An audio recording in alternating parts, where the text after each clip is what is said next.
Register की website पे आपको इस लिंक पे क्लिक करेंगे तो लिंक पे क्लिक करने के बाद आपको एक नए वेब पेज पे जाना होगा। नए पेज कुछ लोडिंग ले रहा है। लोडिंग लेने के बाद कुछ इस प्रकार का इंटरफेस आपके सामने आएगा। Scheme of residence education for students in high school in target areas Shreshta 2026 की स्कीम है। ये स्टेप दे रखे हैं आपको किस प्रकार आवेदन करना है। ये जो बीच में आप देख पा रहे हो रजिस्टर योर सेल्फ, इससे यहाँ से आपको न्यू यूजर क्रिएट करना है। तो यहाँ क्लिक करने के बाद आपको नई विंडो खुलेगी। यहाँ पे कुछ एडवर्टीजमेंट के बारे में लिखा है तो आपको उसको पढ़ना है ध्यानपूर्वक। और सबसे नीचे जाने के बाद यहाँ रीड एंड कैप्शन पे क्लिक करेंगे और प्रोसीड करने के बाद आपको नए पेज पे जाना होगा। यहाँ आपकी व्यक्तिगत विवरण जैसे आपका नाम, father name, mother name, date of birth और आपका जो लिंग है वो भरना है। तो सर्वप्रथम आपको क्या करना है कि आपके 10वीं या 8वीं क्लास के जो मार्कशीट है उस पर आपके नाम की स्पेलिंग दे रखी होगी, आपको यहाँ दर्ज करनी है। फिर आपके पिता का नाम दर्ज करना है। स्पेलिंग आप देख रहे हैं, ध्यानपूर्वक देखना। उसी हिसाब से आपको यहाँ लिखना होगा। आपकी माता का नाम हो गया। अभ्यर्थी की जन्म तारीख, ये जन्म तारीख आपको आधार कार्ड या आपके शैक्षणिक यानी कि आपके मार्कशीट के ऊपर दर्ज होगी। ये वहाँ ध्यानपूर्वक देख के ही भरना है, क्योंकि कई बच्चे क्या करते हैं आधार कार्ड में देख के भरते हैं लेकिन वो गलत हो सकती है। तो यहाँ आपका लिंग चयन करना है, मेल फीमेल जो भी है। अब दोबारा ये व्यक्तिगत विवरण की पुष्टि कन्फर्म करने के लिए कह रहा है कि आपको वापस वही नाम जो ऊपर लिख रखे हैं वही वापस नीचे लिखने है। जैसे आपका नाम, पिता का नाम, मदर नेम, फादर नेम जो कुछ भी है। ये जैसे डेट ऑफ बर्थ है, इसकी कन्फर्म डेट ऑफ बर्थ है, ये दोबारा पुष्टि करवा रहा है ताकि अगर कोई गलती रह गई तो यहाँ आप करेक्शन कर सकते हो। जैसे डेट ऑफ बर्थ ये दर्ज हो रही है, ये कर रहा हूँ मैं इसका 28 जनवरी 2011। यहाँ लिंक हो गया। यहाँ आपका एड्रेस, आपके आधार कार्ड में जो एड्रेस दे रखा है आपको उसी हिसाब से लिखना है। जो कुछ भी हो आपके XYZ क्या कुछ भी हो सकता है। यहाँ आपका देश जैसे इंडिया हो गया। इंडिया लिखने के बाद आपको यहाँ ड्रॉप डाउन में राज्य सेलेक्ट करना है, जैसे राजस्थान, अदरवाइज किसी का कुछ भी हो सकता है वो यहाँ सेलेक्ट करें। डिस्ट्रिक्ट आपका जिला जैसे गंगानगर मैं भर रहा हूँ, किसी का अपने हिसाब से कर लेना। यहाँ पे जो 33,004 ये पिन कोड लगा रहा हूँ, यहाँ आपके आधार कार्ड के बैक साइड में लिखा होगा। आपको यहाँ ईमेल आईडी दर्ज करनी है ताकि आपको यहाँ कुछ नोटिफिकेशन यहाँ आ सके आपके एग्जाम के। लेकिन ये ऑप्शनल है, अगर कोई भरना चाहे तो भर सकता है, वरना इसको स्किप कर सकते हैं, आगे नेक्स्ट भर सकते हो। ये आपका मोबाइल नंबर, जिस मोबाइल नंबर से आपको सूचना प्राप्त होगी तो आपको ध्यानपूर्वक यहाँ अपना मोबाइल नंबर लिखना है। मोबाइल नंबर 10 अंकों का लिखना होगा यहाँ पे, बहुत ही केयरफुल। और दोबारा कन्फर्म करेंगे आपका मोबाइल नंबर। ये कुछ लिखने के बाद आपको थोड़ा सा नीचे जाएंगे, एड्रेस का आपको सेम एज कर देना अगर आपका एक ही एड्रेस है। यहाँ आपको इसका वेबसाइट का पासवर्ड बनाना पड़ेगा, तो आप अपने मन चाहे पासवर्ड किसी तरीके से बना सकते हो। यहाँ पुष्टि करने के लिए दोबारा वही पासवर्ड आपको लिखना है जो ऊपर लिखा है आपको, ठीक है। तो नीचे आपको सुरक्षा पर्सन जैसे सिक्योरिटी क्वेश्चन XYZ आप कुछ भी रख सकते हो ताकि आपको नेक्स्ट फिर फॉरगेट पासवर्ड करने के लिए काम आ सकता है। यहाँ कैप्चा कोड करेंगे, कैप्चा कोड करने के बाद सबमिट करेंगे। सबमिट करने के बाद आप थोड़ा सा वेट करेंगे। ये कुछ कन्फर्मेशन मांग रहा है।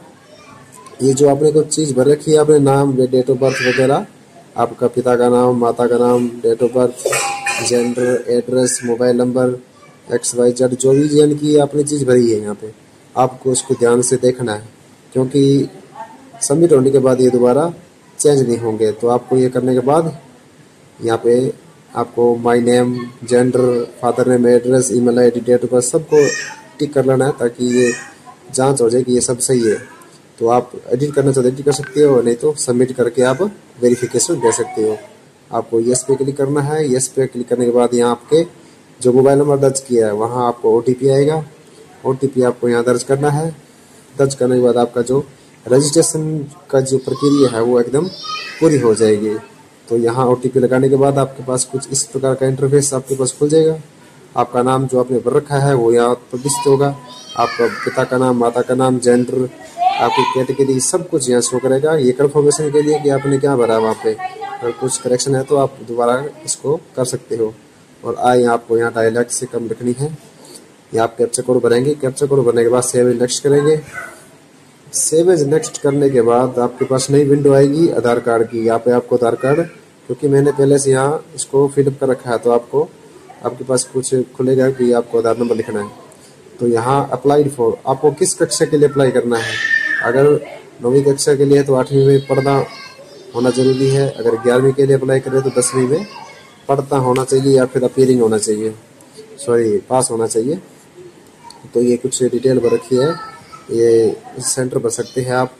सेंटर कुछ भरने के बाद या आपके माता पिता का जो एजुकेशन है वो पूछेगा। ये कुछ करने के बाद आपको कैप्चा कोड भरेंगे। कैप्चा कोड भरने के बाद सेव नेक्स्ट करेंगे। नेक्स्ट करने के बाद नेक्स्ट विंडो खुलेगी, उसमें अपने देखते हैं क्या कुछ मांग रहा है। ये मांगेगा आपकी जो आप पढ़ रहे हो या फिर आपने पास किए उसकी डिटेल। जैसे अब ये 9-10वीं पढ़ रहा है तो यहाँ इसको अपीयरिंग कर देंगे। अपीयरिंग करने के बाद यहाँ स्कूल की जो भाषा है वो हिंदी आ जाएगी। कौन से बोर्ड से हो, सीबीएसई वाले सीबीएसई भर सकते हैं, स्कूल का नाम वगैरह भर के और स्कूल का जो पिन कोड है वो दर्ज करने के बाद आपको यहाँ दोबारा पे कैप्चा कोड भरना होगा। कैप्चा कोड भरने के बाद आपको सेव नेक्स्ट करेंगे। नेक्स्ट करने के बाद नेक्स्ट डॉक्यूमेंट अपलोड करने की विंडो खुलेगी। यहाँ आपको अपना एक फ़ोटो, आपके बाएं हाथ का अंगूठा, सिग्नेचर, एससी का सर्टिफिकेट और आय प्रमाण पत्र जो 4 पेज का है वो अपलोड करना होगा। पहले फ़ोटो अपलोड करेंगे इसकी। फ़ोटो अपलोड करने के बाद दोबारा सिग्नेचर, ये फ़ोटो कुछ इस तरह से खुलेगी, देखो। इसको आप प्लस माइनस से एडजस्ट कर सकते हो। फ़ोटो एकदम पूरा जो रेशियो के अंदर पूरा आने के बाद आपको अपलोड डन कर देनी है।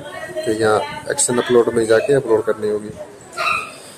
इसी प्रकार अपने सिग्नेचर को अपलोड करेंगे। ये कुछ मैसेज आ रहा है। इसी प्रकार सिग्नेचर को अपने चूज फाइल करेंगे, सॉरी अंगूठे के निशान को इस तरह से अपने एडजस्ट करके डन कर देंगे। डन करने के बाद अपलोड करेंगे। अपलोड करने के बाद आ गया था सिग्नेचर। सिग्नेचर को इसी प्रकार अपने करना है। ध्यान रखें कि जो केबी जो साइज मांग रखा है फाइल का वो उसी के अंदर होना चाहिए, नहीं तो फाइल अपलोड नहीं हो सकती। यह सिग्नेचर अपलोड हो चुका है। इसी तरह जो हो एससी का प्रमाण पत्र है, आय प्रमाण पत्र है, वो 50 से 300 केबी के अंदर होना चाहिए। वो पीडीएफ फॉर्मेट में, पीडीएफ फॉर्मेट में चलाएंगे आप इसको, क्योंकि मैंने पहले से इसको सेट कर रखा है। तो एससी का प्रमाण पत्र यहाँ डालेंगे। बाकी मैं वीडियो की डिस्क्रिप्शन में convert JPG to PDF convert करने का सॉफ्टवेयर का लिंक डाल दूंगा, आप वहाँ जाकर चेक कर सकते हो।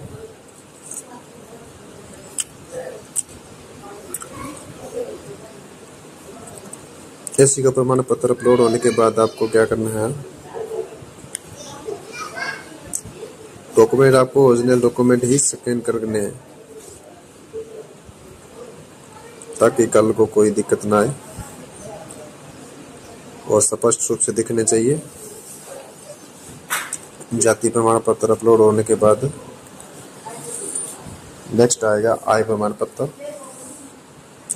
आय प्रमाण पत्र अगर किसी को नहीं आता भरना तो मैं इसकी एक वीडियो डाल रहा हूँ, इसी चैनल पे आपको वीडियो मिल जाएगी। इनकम सर्टिफिकेट ऑफलाइन कैसे भरें, आप वीडियो देख के ऑफलाइन इनकम सर्टिफिकेट कैसे भरें स्टेप टू स्टेप आप इसको देख सकते हो और सीख सकते हो। कहीं भी जाने की जरूरत नहीं है आपको। ये कुछ करने के बाद आपको कैप्चा कोड भरने के बाद नेक्स्ट करेंगे। नेक्स्ट करने के बाद आपको एक नया विंडो खुलेगा जिसमें आपको आपकी सभी जानकारी को एक बार पुनः रिव्यू करना होगा, ताकि कोई अगर गलत चीज़ आपने एंटर कर दी तो आप इसका करेक्शन सबमिट से पहले ही कर लें। नहीं तो अगर आपकी डिटेल एंटर हो जाती है तो बाद में आप चेंज नहीं कर सकते। तो आपको करेक्शन करना है तो बैक टू जाके इसको करेक्शन कर सकते हो, अन्यथा फाइनेंशियल सबमिशन ऑफ एप्लीकेशन पे टिक करके आप इसको सबमिट कर सकते हो। तो डिटेल अपनी दोबारा चेक कर लेंगे सारी, जो कुछ भी आपने भरी है, आपका नाम, date of birth, mother name, father name, mobile number, email ID, आपकी एजुकेशन क्वालिफिकेशन जो आपने भर रखी है वो क्या है, कौन से स्कूल से की है, XYZ जितनी भी सूचना आपने भर रखी है वो आप दोबारा चेक कर सकते हो। चेक करने के बाद आपको धीरे धीरे एड्रेस चेक करना है, आपको एड्रेस भी चेक करना होगा, फोटो, सिग्नेचर, थंब इम्प्रेशंस और